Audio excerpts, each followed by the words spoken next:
what would you say? Accomplished isn't exactly the right word. I've participated in many things that I'm pleased to have participated in them, but wouldn't necessarily go back and participate in them again. It's sort of as if when you do something and you finish it, it's as if it's done. You don't have to do it again. And maybe it's possible, who knows, that if you finish your life, whatever that might mean, if you exhaust your life, then that's enough life, that you've had enough. And I mean, that doesn't mean that I try not to keep myself healthy and that I want to die tomorrow. It doesn't mean any of that. I'm trying to stick around as long as I can, but there's still that curiosity about the relationship between life and mortality, and the possibility that a life well lived exhausts itself in some fundamental sense, so that you can be satisfied, let's say, with what you were. There is some psychological evidence that bears on this. If you ask people what they regret, especially as they get older, what they generally report is things not done.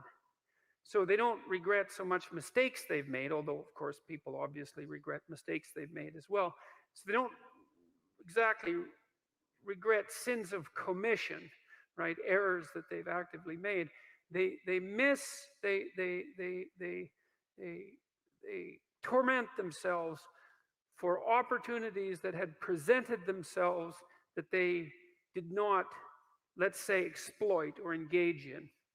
And I think that's worth thinking about too, because one thing that I have become convinced about with regards to human consciousness, which I think is equivalent to the spark of divinity in some sense that our fundamental stories insist has been placed within us, is that human consciousness is that faculty that confronts potential itself. I think there's good neurological evidence for this, by the way, for those of you who are scientifically minded, because we build circuits within us for habitual action that we've practiced many times that seem to run in a very deterministic fashion. And we are a strange combination of deterministic and non-deterministic as far as I can tell. But what our consciousness seems to be for is to encounter those things that we have not yet encountered. And those things that we have not yet encountered seem to me to be those things that have not yet been brought into being. And so you could say that what our consciousness is for the encounter with potential. That our consciousness is it's not for the past, it's not even for the present. It's to transform the future into the present. And really that's what our consciousness does. When you wake up in the morning, you have a new day ahead of you, and the day could take you in very many directions. And the weeks and the years, all of that can take you in very many directions. And you have some apprehension about what those directions might be. You have some apprehension about what role your choices might make in transforming that potential into one form of actuality or another. I mean, you certainly know that there are dreadful mistakes that you might be very tempted to make that would produce all manner of hell around you, and still be tempted to do it. It seems like it's sitting there right in front of you as a possibility. You also know that, you could haul yourself up out of bed and attend to your duties and do the sorts of things that you're supposed to, and set a few things right that day and that week, and that likely things would at least not be worse, and they would probably be better. And I do believe that I don't understand how this can be the case. I don't understand how it is that consciousness can function in that way, because I think to understand that, we would have to understand what it means for the future to be only potential rather than actuality. And who the hell understands that? I mean, no one. And then we'd have to understand how it is that our conscious choices and our conscious ethical choices transform that potentiality into actuality, into reality, into the present and the past. And we certainly act as if we believe that that's what we do. We upbraid ourselves. For example, when we do a bad job of it, we're upset with our children and those we love if we don't believe that they're living up to their potential. We're guilty and ashamed when we make choices that we feel are inappropriate. We understand to some degree that the manner in which time lays itself out has something to do with the ethics of our choice. And again, I would say that's a very deep idea. I think it's the most true idea I know. That's very emphasized, that idea emphasized in ancient religious stories, such as those that are outlined in Genesis, or in Genesis with its strange insistence that, God is that which brings order out of chaos, formless potential, generates the world out of formless potential, and that we're somehow made in that image, which seems to me to be the case. And that the proper way, by the way, to go about acting in that image is to act in relationship to the potential that confronts you with truth and with courage, with careful articulation. That's the logos. And that if you do that, then what you bring forth is good. So anyways, those are all background ideas that are associated with 12 Rules for Life, and they have a bearing on this question that I want to answer tonight. And so I'm going to sit. I have some notes, which I don't usually use, but I'm going to use them tonight because I haven't got everything about this particular notion memorized in some sense yet, because I'm still working it out. But that should work out okay. So we'll see. We'll see what happens.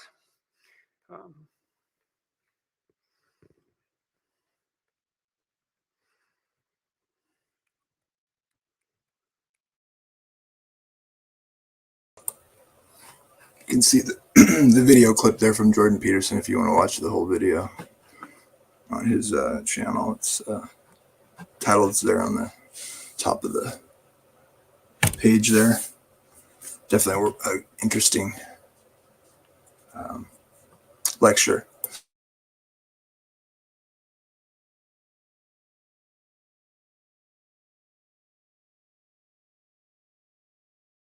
One minute.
Is free will an illusion?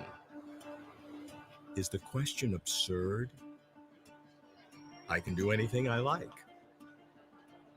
Some philosophers and scientists beg to differ.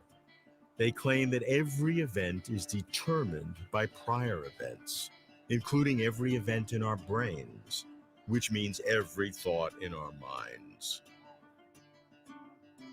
I recall how philosopher Daniel Dennett put it to me. People want to know about free will. They want to protect free will. And so they should. It's very important. If the world is undetermined, it's just as hard to see how you could have free will that mattered, because you want to determine what you do. It's really interesting that we use this word determined. And mainly, it's a term of praise. We say, she's so determined. And so we should. We want to determine our actions, but we don't want us to be determined in the determining of our actions. Now, I think that... Right, Dan. I do not want to be determined. I want to determine my own thoughts and actions. I want to be able to do otherwise than that which I do. But if I cannot do otherwise, then would free will be an illusion? Would there be consequences? I think that's right. I think we have to recognize that, sure, there are varieties of free will, the traditional varieties, which who cares whether we've got them? The varieties of free will worth wanting are perfectly compatible with determinism. Now, do we have to give up something? Yeah, we have to give up something, and good riddance to it, about blame and responsibility. Blame and responsibility, too. Much is at stake if free will is an illusion. I'm Robert Lawrence Kuhn, and Closer to Truth asks the big questions of free will.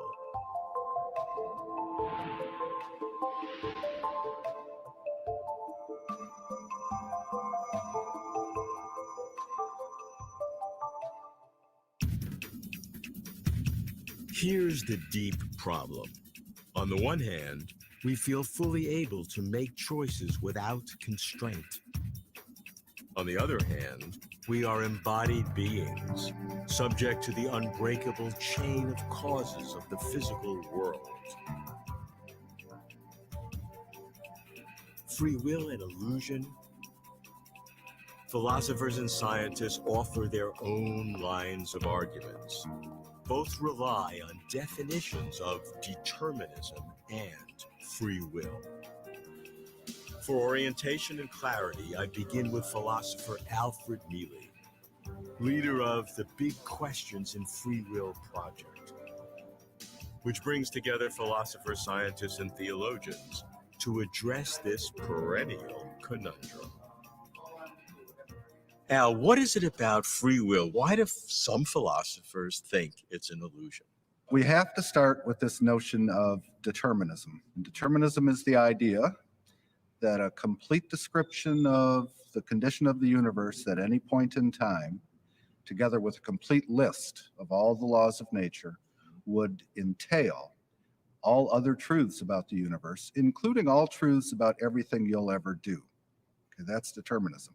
So now we have a premise. Either the universe is deterministic or it isn't. Now, suppose it is. Then some philosophers say, well, you can't have free will in that case because you could never have done otherwise than you did. All right, so that's one horn here, that determinism is true. The other horn is, well, suppose determinism isn't true. Then what do you have now? Well, they say randomness at the point of decision.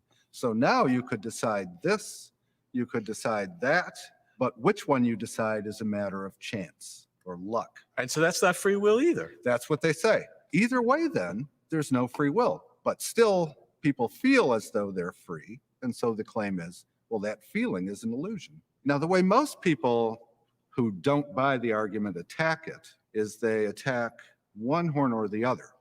So there are philosophers called compatibilists. And compatibilists say that even if determinism is true, people can act freely. What compatibilists think is that what you need is to be responsive to reasons in a certain way, so that if the reasons had been different, you would or might have acted differently. Even though there was no possibility that the reasons were different based on the universe that we live in. That's right. So that's one way to go. The other way to go is to say, no, you're right. Free will does require that determinism be false, but the falsity of determinism doesn't just put you at the mercy of chance or randomness or luck. You're still enough in control of what you do to act freely. That kind of response is called a libertarian response. So the pro-free will views then divide into those two camps. Attack one or the other of these problems. That's right. Here's the argument that free will is an illusion. If determinism is true, then every event is fixed by a previous event, and there is no room for free will. And if determinism is false, then randomness rules, and we do not have sufficient control of our actions. But because we think we do have free will, Free will must be an illusion. There are philosophical counterarguments. I should explore them. But first, I go to the science, the brain science. Because if free will is composed of thoughts, feelings, and actions, the brain is where they reside. In fact, the vanguard of those who claim free will to be an illusion are now found in neuroscience. You're not a dish. You're a man. Most name brand bars and body washes you rub on your skin are classified. I hear that electrical patterns in the brain provide hard evidence that free will is an illusion. I go to University College London to meet a pioneer of free will brain research, neuroscientist Patrick Haggard. Patrick, is free will an illusion? What does the brain tell us? I think in some strong sense, free will is an illusion. So the idea of free will that we may have in our everyday lives really has severe problems when you test it against the data from modern brain science. The way most of us go through our everyday lives is with an idea of free will, which is my conscious thoughts and my conscious intentions cause my actions. I think about lifting my arm. That's a conscious mental event. And somehow that conscious mental event causes my arm to go up. Now, the causal bit is the problem, because in neuroscience, we have a real problem with the idea that a conscious event, which is somehow independent of the brain, which is occurring only in the mind, but not in the brain, can somehow trigger the brain activity, which then triggers the movement of my arm. And conscious causation from the mind to the brain is really undefined, and if you like, it's a ghost in the machine. Nobody can give a good description of it. It seems almost mystical. From a neuroscientific point of view, there is no conscious mind independent of the brain. And I think this was really shown very clearly in the famous Libet experiment. So in the Libet experiment, the participant is given this rather strange instruction to make an action whenever you feel like it. A simple brisk movement of the wrist.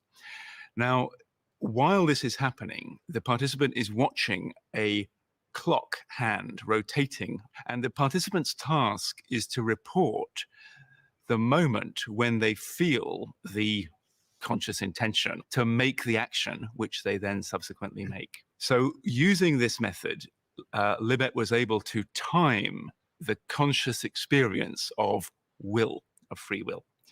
And while he was doing that, he was also recording the brain activity of the participants using electrodes placed on the scalp. And the really interesting part of the Libet experiment is that you can record a so-called readiness potential, a buildup of brain activity over the planning centers of the brain, often a second or so before the person makes this movement that they decide to make. A second is a long time in brain time. In brain time, it's extremely long, right? The brain can do a lot in a second. But the conscious experience that the person reports using the rotating clock, that happens on average only a couple of 100 milliseconds before the hand actually moves. So there's a really big gap, which is about 800 milliseconds or more between the brain beginning to prepare the action and you having the conscious experience that you're going to act. Now, if you think about it, that's exactly the opposite temporal order from what the Cartesian account of free will would require. Right. So the way that we think about free will in our everyday lives, and which Descartes summarized for us, is that our conscious thoughts cause our actions, but really this is not neuroscientifically possible. So no neuroscientists are really surprised by the result of the Libet experiment, because consciousness has got to be a product of our brain activity. So it's the activity of neurons. Brain activity comes before, precedes conscious awareness. I cannot deny it. I think I make the decisions, but my brain knows before I know. What then conscious awareness? What then me? Brain science seems to turn free will upside down. Because if brain activity comes before conscious intent, brain activity seems to cause conscious intent, not the other way around. Is brain science the death knell of free will? Many oppose this, disconcerting conclusion, including many philosophers. Is there other evidence? Talia Wheatley, an experimental psychologist at Dartmouth, claims her research confirms that free will is an illusion. I meet Talia at the first gathering of the Big Questions in Free Will project at Florida State University in Tallahassee. Talia, you believe free will, in common definition, is an illusion. Yes. And I want to know why. Okay, and that's the key, the common definition of free will, which I believe to be my conscious self is freely deciding, initiating courses of action. There's no scientific evidence that that's the case. In fact, it lines up on the other side. It seems like consciousness is coming very late in the stream of things to be causal in the way we think of a conscious self causing action. We, of course, only see, I had the thought to pick up the coffee cup and I picked it up, and then we chunk that as the beginning and the end, and we miss all of this neural activity that's actually creating the action before we're even aware of it. But I will say that most people who fight for free will, including neuroscientists, the best evidence that they sort of marshal is how compelling it feels to be a conscious agent. But lots of things feel compelling that we now know scientifically aren't true. There's lots of visual illusions, for example, and you know it's an illusion, but it's still compelling. Compelling is not enough. Another source of evidence we have for why we may not have this kind of free will is that the feeling of free will can be pushed around so much. You can make people feel will for things they didn't do. You can take it away when they really should have it. And so if you can push it around, this feeling, then what's it really doing? One way we push this feeling around when I was a graduate student working with Dan Wegner at the University of Virginia is we created a situation in which a person would be told, your job is to move this big computer mouse around with this other person. This other person they thought was another subject. Actually, it's not. It's an employee of the experiment. So they're moving the computer mouse around, and this is moving actually a cursor around on a screen. And on the screen is a bunch of different objects. And so they move the thing around and they stop and they rate. We gave them headphones, and they're listening to these words through their headphones, and they hear a word like monkey in their headphones. And this is the moment when the employee of the experiment is told through their headphones, stop on the monkey on the screen. So you get the experience as a subject hearing monkey, and then you see yourself stop on the monkey on the screen. That was completely forced by the other person, but you hear the thought, you see yourself to act, and lo and behold, you say, I did that. So therefore, you created a situation That's where right. the person imagined they had total free will, and in fact, they had zero. They had zero free will, but we manipulated these things, and boom, the brain coded that as I did it. Hence, free will is an illusion. Yes, it may be, at least a confabulation.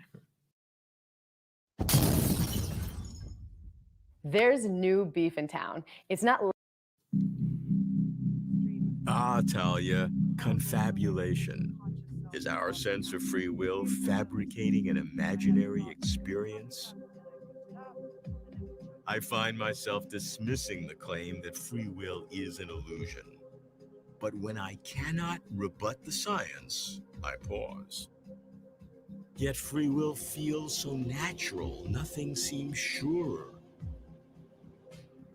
I put the problem to Timothy O'Connor, a philosopher of metaphysics and religion. Tim is an expert on persons. Can persons resolve paradoxes of free will? Tim, if you really want to understand what the human mind is about, what consciousness is, how do you reconcile free will? So we are capable of making choices, and we hold one another responsible for our choices. That's one picture. Another picture is human beings are physically embodied things, and in highly complicated ways, physical processes unfold with regularity through time, including processes coursing through our brains. And it seems like there's an unbroken chain of causes and effects that we are just embedded in a much larger physical machine that unfolds in this way. A fundamental distinction one needs to draw to begin to see the possibility of reconciling these two visions is between some things having causes and some things being wholly determined by some set of causal factors. There are physically embedded factors influencing me to take seriously certain options when I make a choice versus other options that I don't even consider. Often when I'm acting, if I'm biking into campus, I'm thinking about things, I'm on autopilot, but sometimes a decision is called for and options present themselves to me. And it doesn't seem that there is a physical process that is pushing me in one way rather than another. It comes to my conscious awareness. I have to decide. Now, that could be an illusion, right? But there's no necessity to suppose that it's an illusion just from the fact that any choice capacity that I have is at least a causal product of that very capacity, there being a properly functioning brain. I think people move too quickly from physically embodied to it's nothing but underlying physical stuff happening here. So you have a duality of features and, in this case, of capacities to act, but there's just one underlying kind of stuff. And out of that, you get free will. And out of that, you get free will, if all goes well. To Tim, there's something about persons that enables a robust free will. He claims that a choice capacity is a causal product of our conscious awareness, but that a duality of features is grounded in non-dualistic physical material. That sounds interesting, but I still cannot rid myself of the stark and simple notion that if the physical brain describes mental life completely, then our common sense understanding of free will is an illusion. Can free will be restored? Only if the science can be refuted. Does philosophy have the firepower?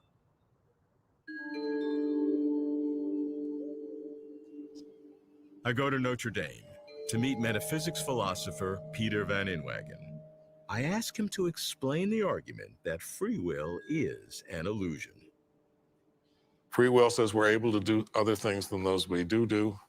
If determinism is incompatible with free will, it implies that we're able to do just exactly those things we do.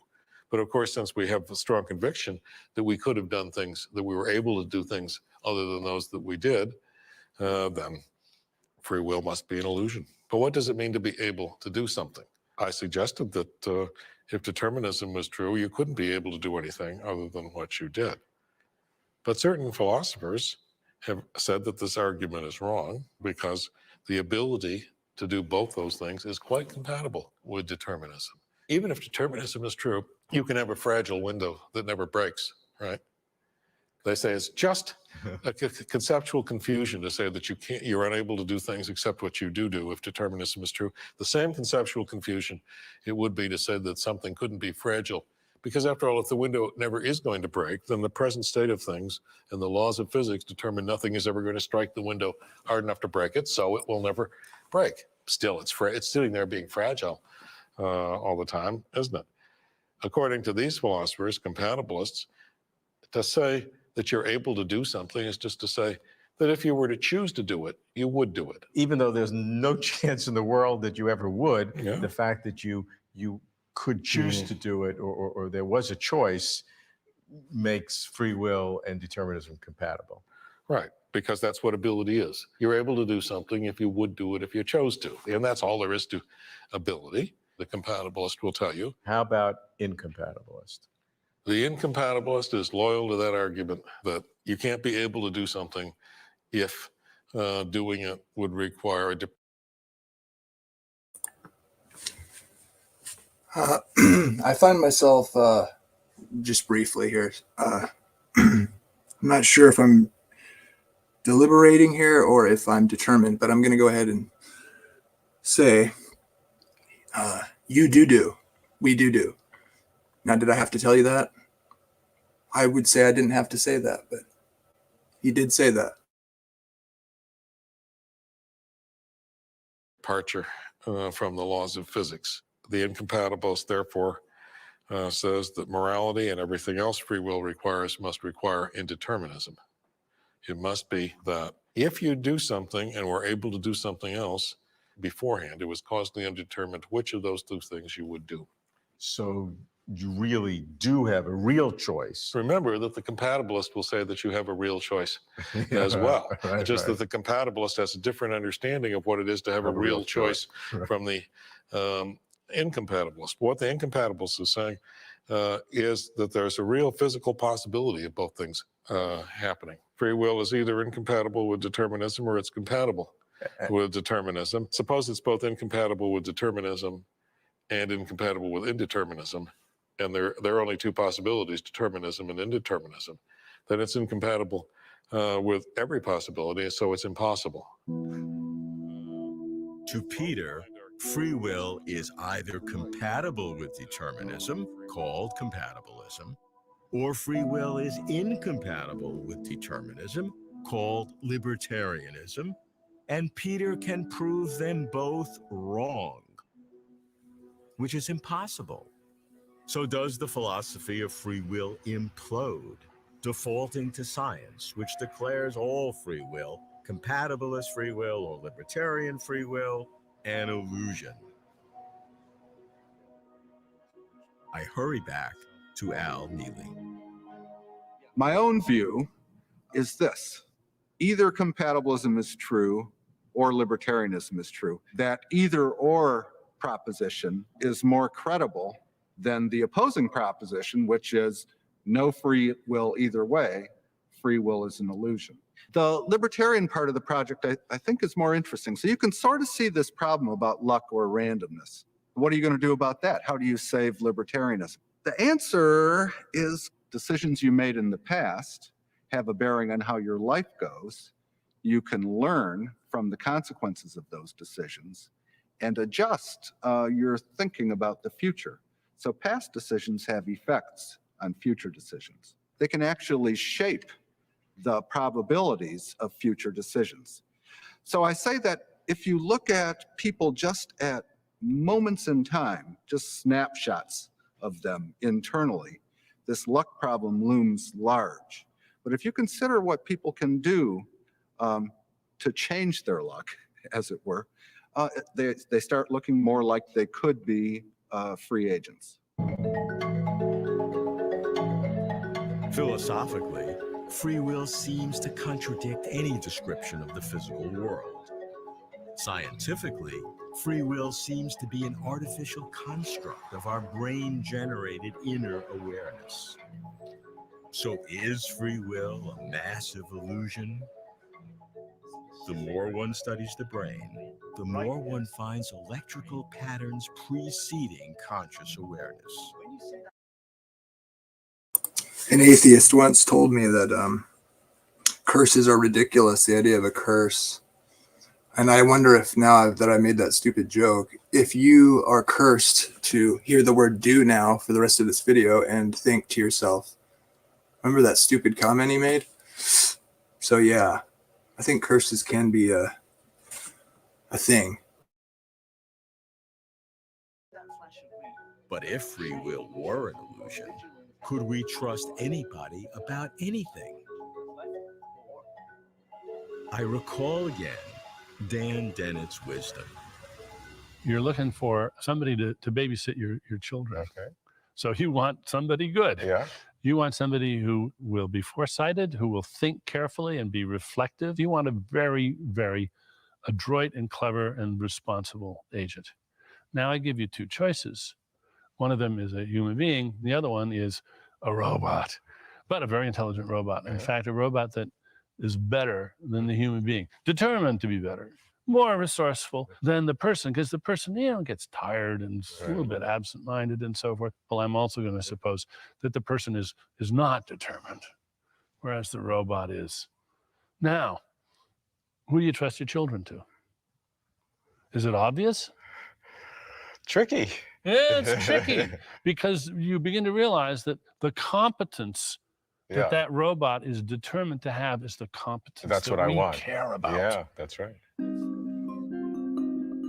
Nice, provocative. I appreciate I can be competent even if I am determined. But free will's claim is not so much to competence, but rather to private volition, mental control, personal responsibility. It'd be a big deal if there were no free will. All these arguments. So how do you conclude? It's a mystery to me, but I think it would be a greater mystery if there were no free will. So I conclude, yes, there must be something wrong with one of these arguments. So I regard free will as a complete mystery. For me, for now, either free will is an illusion or something is missing, getting closer to truth.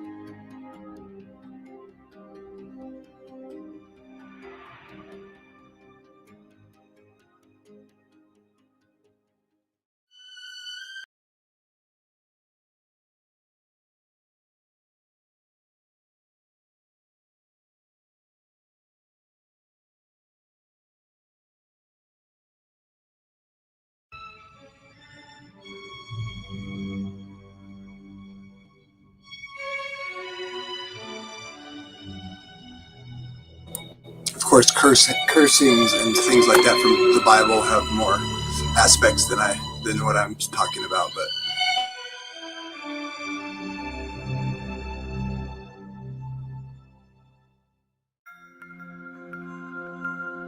I decide as I decide. I do as I do. Free will sits at the center of human thought, behavior, morality, and responsibility. But what may seem obvious may be strangely not so. I am haunted by what the philosopher John Searle told me. The reason that we have a special problem about free will is that we have inconsistent views, each of which is supported by what are apparently overwhelming reasons. The reason for believing that we have free will is that we experience it every day. But on the other side, you've got an overwhelming amount of evidence that human behavior is part of the natural world, and it looks like it ought to be explained in terms of causally sufficient conditions. But if that's true, then free will is an illusion. You've never seen anything like this for shedding stubborn pounds, restoring vital health and energy, and sleeping like a baby. Learn how. Here's the deep problem of free will.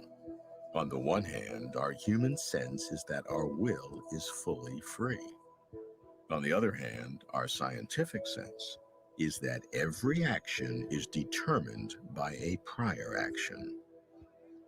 Free will versus determinism. That's the big question, and that's the mystery. What other mysteries might free will help solve? Human cognition, moral responsibility, consciousness.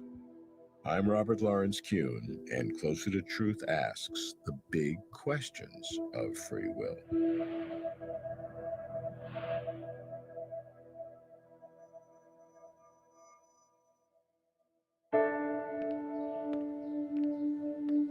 How to attack the problem of free will?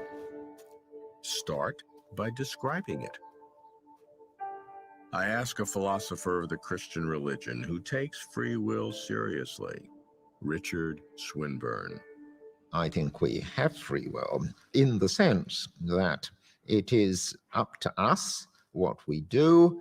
When we perform intentional actions, we make our choices in the light of our moral beliefs and in the light of our desires. And they act automatically, except when there is a conflict. So free will is, as I see it, a matter of us being able to choose between the inclinations and desires which come to us when there's a need to choose. And that's why we are rightly, I believe, held morally responsible for our actions. Free will operates in a very limited but a very crucial area, and that's why we can be held to praise or blame. That's my view about what it consists in. If free will is crucial for moral responsibility, could its mystery be central to our humanity? However, free will must be altered. claims philosopher of mind Ned Block, or free will must be an illusion. The problem with the concept of free will, at least the ordinary concept, is that it's incompatible both with determinism and indeterminism. It's incompatible with determinism because if my decision right now is determined, it's a function of my prior state and the inputs that I got, then it's not free in the ordinary concept. But it's also, the concept is incompatible with indeterminism because to the extent that my actions are the result of chance, they're not free either. If there's essentially a coin flipping going on, that's not free. So free will in the ordinary way, the ordinary concept is incompatible with both determinism and indeterminism, which shows there's something wrong with the concept. But if Ned is right, and something is wrong with the concept of free will, could we change the concept? Walter Sinnott Armstrong, a philosopher at Duke, thinks he has the answer. Determinism does not deter him. An easy way out of the dilemma would be to adopt a compatibilist view of free will, where free will is compatible with determinism. And whether you're free or not on this view depends not on whether your actions are determined, but how they're determined. If your actions are determined by your own choices, then you're free. If your actions are determined by some kind of compulsion or by some kind of coercion, by someone putting a gun to your head, then you're not free. But the idea is that if freedom is compatible with determinism, and you're determined to do what you're going to do, still you did it freely because you were not acting under any kind of ignorance or compulsion or coercion or duress or anything of the sort. That seems to be a pretty weak free will because it is impossible for you to do otherwise. I don't know whether it's weak or not. It's weak only if it doesn't do its purpose. And the purpose of ascribing free will to people is often to decide whether they're responsible and therefore whether they're eligible for punishment or not. Then there's another notion of freedom, free from being caused by anything in any way. Maybe we're not free in that sense, but I'm not sure why we care. Sorry, Walter, I do care. No compatibilism for me, thank you. I want my free will to be really free, where I can do otherwise. I hear Walter is in a pioneering project on free will, big questions in free will. And the first gathering is at Florida State University in Tallahassee. Philosophers, it seems, like to play pool. The mechanics of pool balls as they rebound and ricochet seems an apt metaphor for determinism, the absolute certainty that conditions in the past, driven by the laws of physics, determine the future. I took up a game with philosopher Al Mealy. Al is the leader of the Big Questions in Free Will project.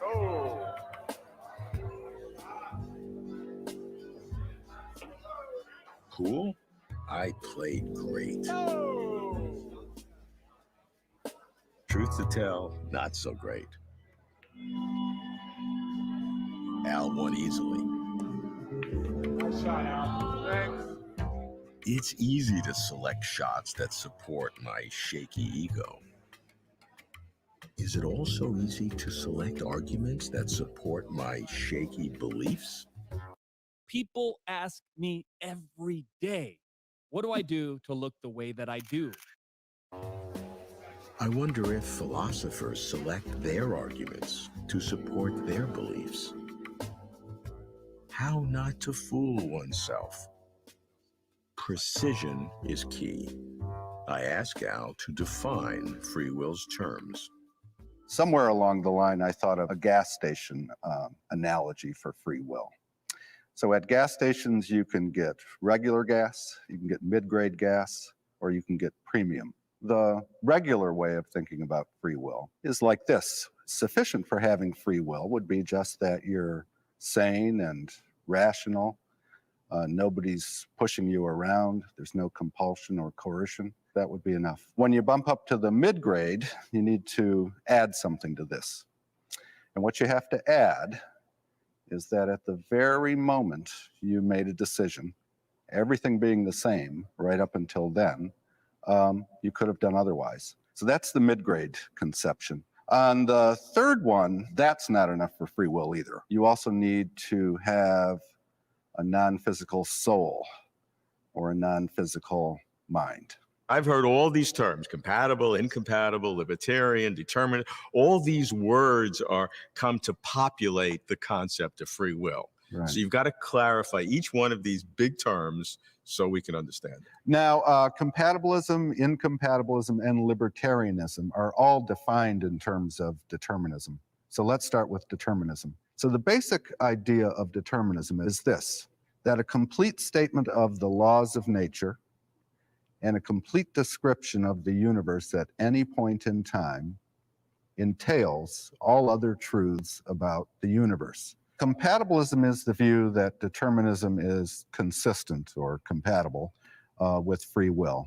So that even if determinism is true, the compatibilist says people might be able to act freely. Incompatibilism is just the denial or negation of compatibilism. So it's the view that determinism, as I defined it, is not compatible with free will. And then libertarians are incompatibilists who believe that people sometimes act freely. So libertarianism, which has nothing to do with political libertarianism, is the combination of two theses: incompatibilism and people sometimes act freely. Libertarians are saying that free will requires the ability to do otherwise, at particular moments. And compatibilists are denying that, because compatibilists are saying, even if determinism is true, you can act freely. Let's link it back to the three different conceptions of free will. So the regular free will is a compatibilist kind of free will. Mid-grade free will is libertarian free will. So that's a kind of deep ability to do otherwise, or deep openness. The third kind, the premium kind of free will, is libertarian too.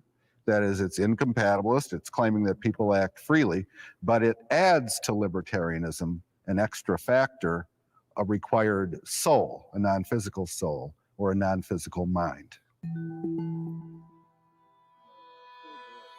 Okay, Al, I get the positions of free will. But can we make progress after so many thinkers, so many centuries? That's the goal of the Big Questions in Free Will project, which, Al tells me, has 3 wings: science, philosophy, theology. Al's plan is to bring together scientists and philosophers and even theologians to conference together, to work together. Work together?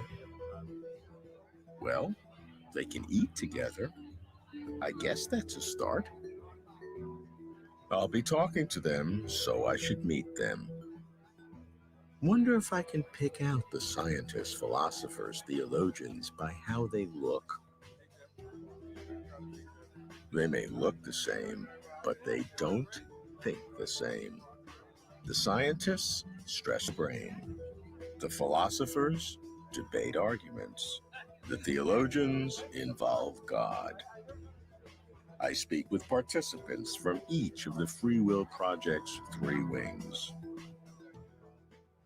The science wing features neuroscientists and social psychologists.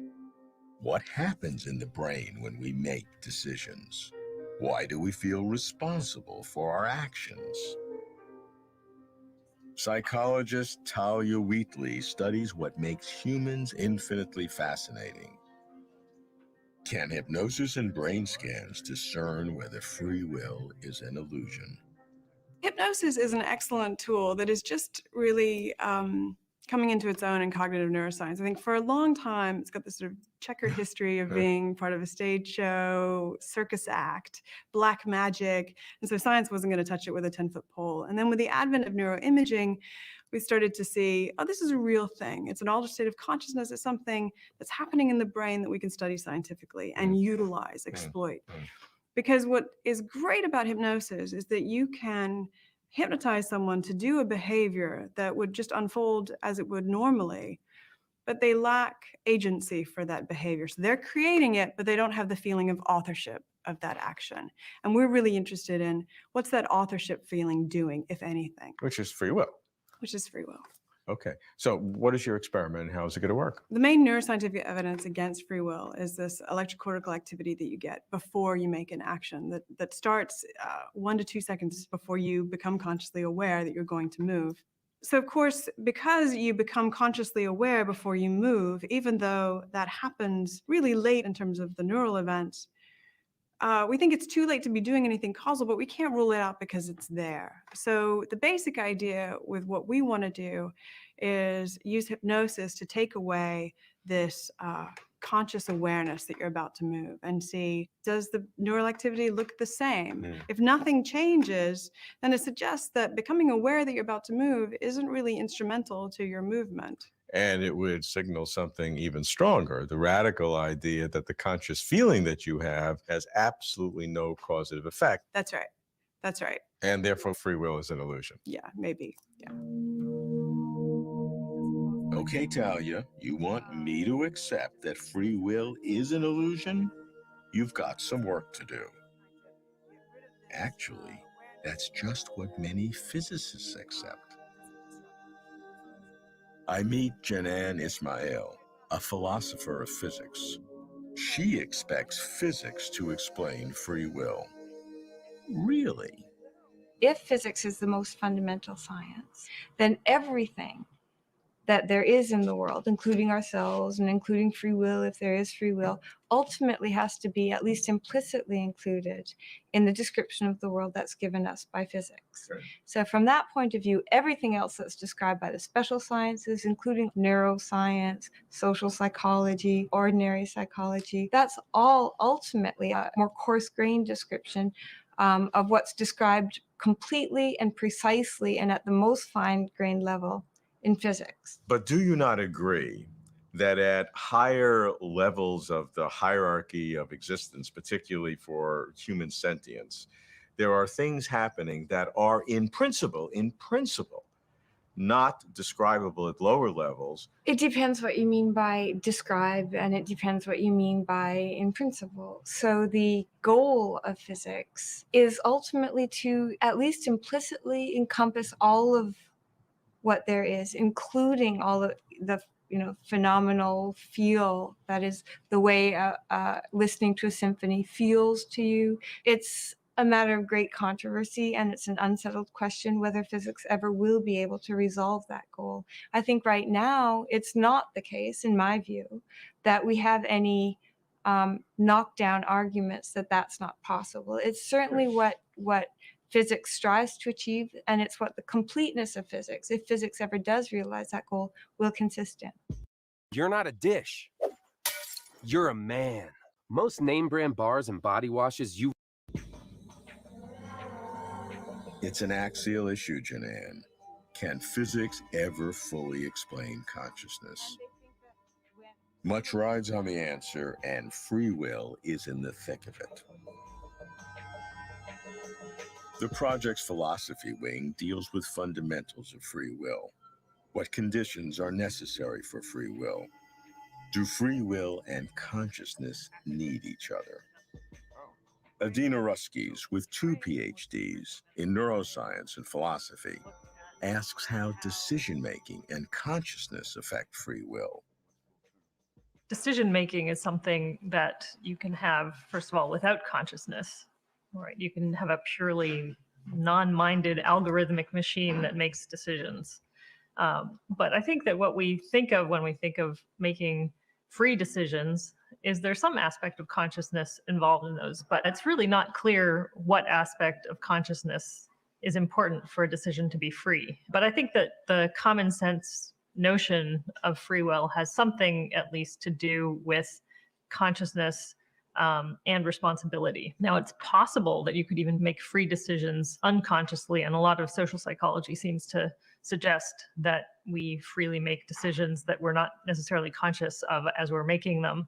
But responsibility, it seems, is really linked much more closely to consciousness. It's hard to imagine holding somebody responsible for something that they didn't know that they were doing or weren't conscious of.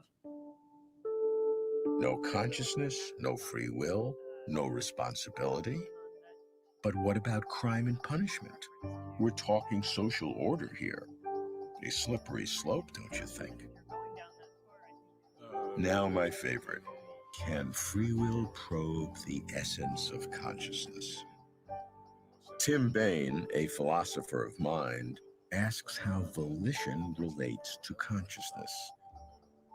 So we know the mind is full of unconscious bits of information. We register all sorts of features of the environment where those registrations don't make it into consciousness. We're unaware of them.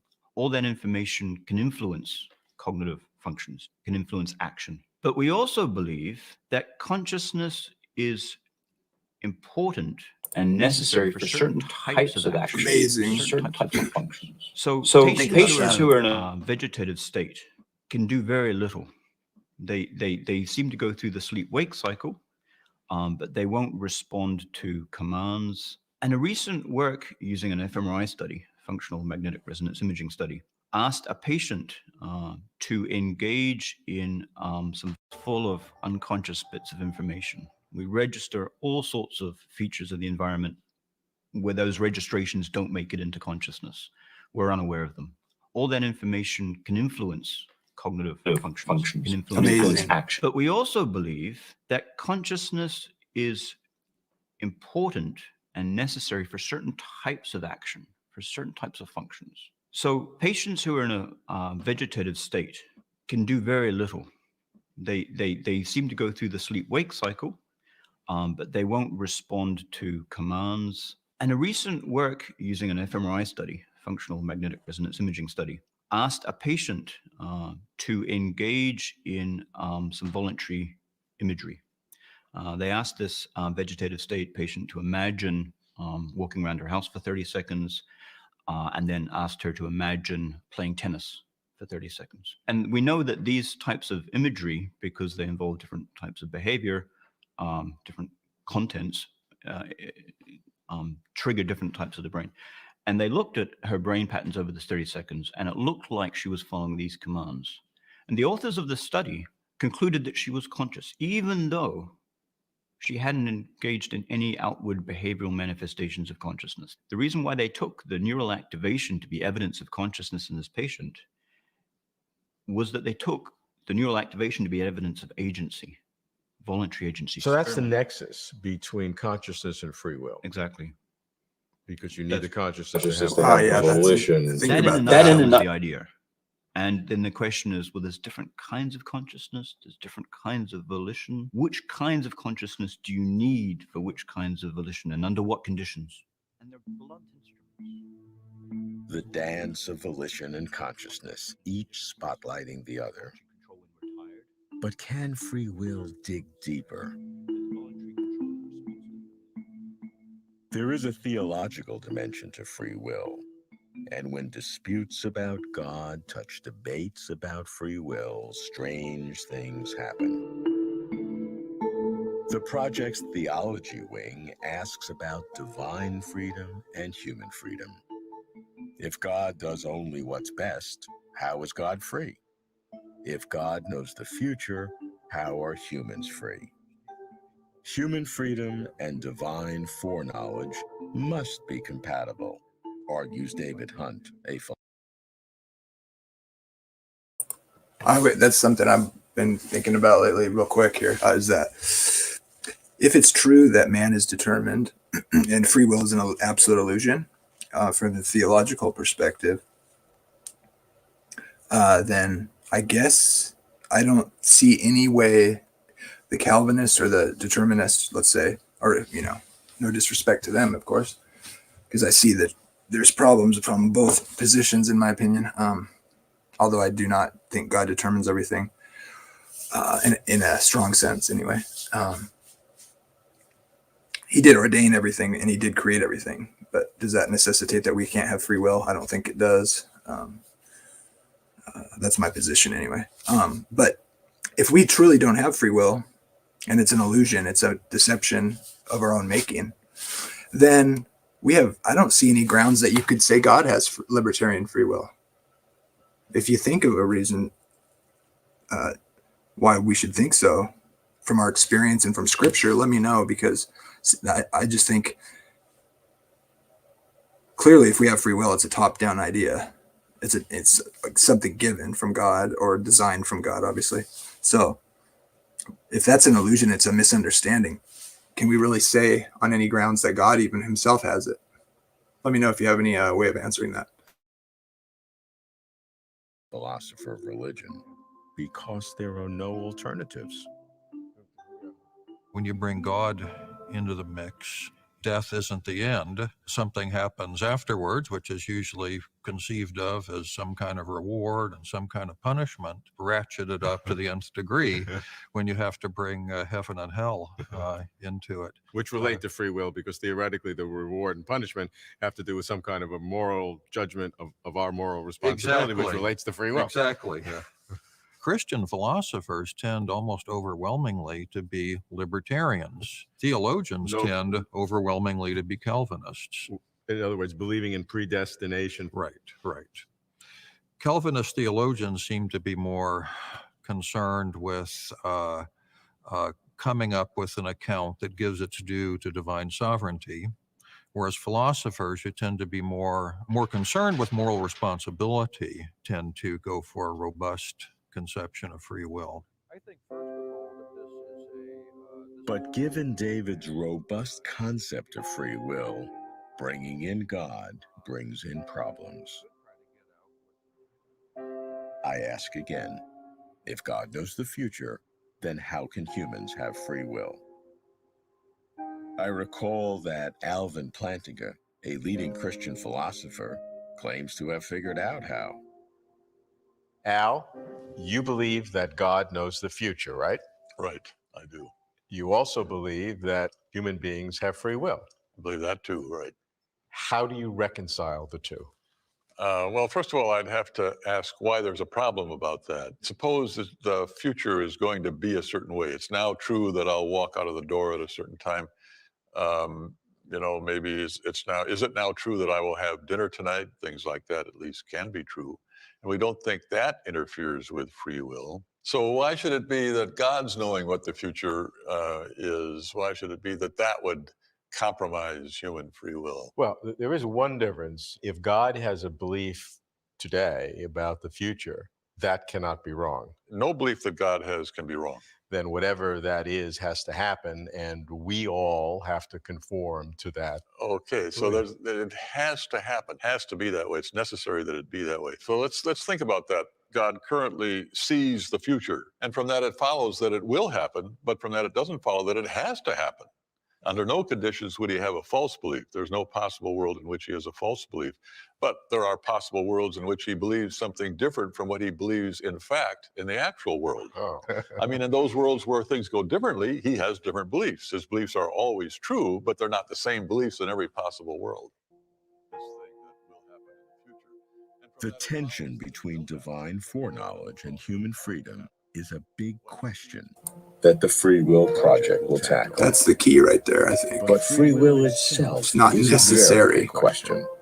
that it be what it is. Why. 1. Free will empowers human thought and behavior. 2. Free will enables personal moral responsibility and social moral judgment. 3. Free will probes the essence of consciousness. For the theological people out there, it's kind of like what Molinism is, really, I would say. The determinist says, well, if God knows what the future is going to be and he cannot be wrong, then that kind of feels like, well, then we're not free to make choices because it is what it is. It's fatalism. It's fate. God knows, and it can't be different. Well, it's true that God's knowledge is correct about the future. You can ask the question, is there any knowledge about the future that, and the open theist would say, no, God knows everything there is to be known, but the choices of free will agents, future choices of free will agents, has no truth value. Well, I don't buy that, because that's like indeterminism. That like kind of kills determinism and free will. It turns everything into randomness, and then it renders God helpless in some sense. But I think the key way of looking at it is to say God knows what what free agents will choose in the future. But those are that's the mysteries within the mind of God. It's not necessary that his knowledge is what it is if he created us free, totally free. That is, it's not necessary that his knowledge is what it is. And in some sense, it takes account our free choices. So God knows what we're going to do, but it's not necessary that we do what we're going to do. And if we were to do something else, God would know that. Can the big questions at Free Will Project make progress? I'm cautioned by John Searle's warning. John, you've called the problem of free will something of a scandal in philosophy. Why? Well, we haven't made any progress. It's the same issues, the same mistakes being repeated over and over. The projects are pioneering. I'd like to be hopeful, yet I find myself skeptical. So let's see, but not fool ourselves. Of only this, I'm sure. Free will brings us closer to truth.